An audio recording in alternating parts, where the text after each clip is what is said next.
Pendant tout notre trajet du port à l'arène, des petits garçons se moquèrent du docteur vêtu du costume que Don Henrique lui avait prêté.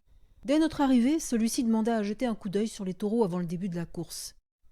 Il put ainsi leur expliquer son projet et leur donner quelques consignes en bovidé qu'il comptait bien respecter, fou de joie à l'idée que les corridas prennent fin. Pépito pénétra dans l'arène, acclamé par la foule, bientôt suivi par un taureau qui se rua sur lui dès qu'il agita sa cape rouge. Quand le torero n'avait plus qu'un espace réduit pour se mouvoir, paraissant en fâcheuse posture, l'un de ses assistants traînant dans les parages attirait l'attention de la bête sur lui, puis se précipitait vers la grande palissade qu'il franchissait d'un bond pour se mettre à l'abri.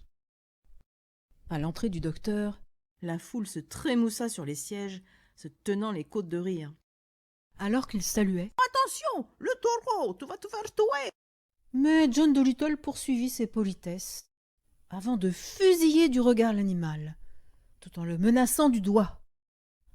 Après avoir peu à peu ralenti, le taureau se mit à trembler, puis, la queue entre les pattes, il prit la fuite. Le docteur le poursuivit, et ils tournèrent tous deux autour de l'arène, soufflant comme des phoques. On assistait à quelque chose de nouveau dans la corrida. C'était le taureau qui fuyait l'homme et non l'homme qui fuyait le taureau. Finalement, Juan Agapoco, le matador anglais, plaça un démarrage et attrapa la pauvre bête par la queue. Puis le docteur lui fit exécuter toutes sortes de tours. Faire le beau sur les pattes de derrière, se dresser sur les pattes de devant, danser, sauter, rouler sur lui-même. Et il le fit enfin s'agenouiller, grimpa sur son dos et exécuta des suspensions sur les mains ainsi que d'autres acrobaties sur ses cornes.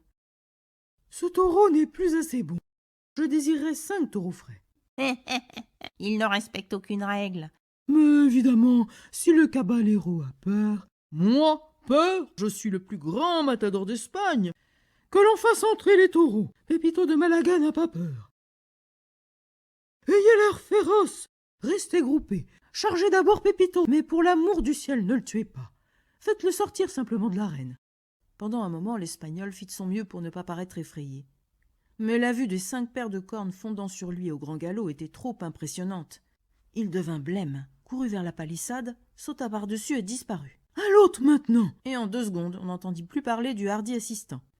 Après encore maintes prouesses inimaginables, John Dolittle salua une dernière fois, prit un cigare dans sa poche, l'alluma et sortit tranquillement de l'arène.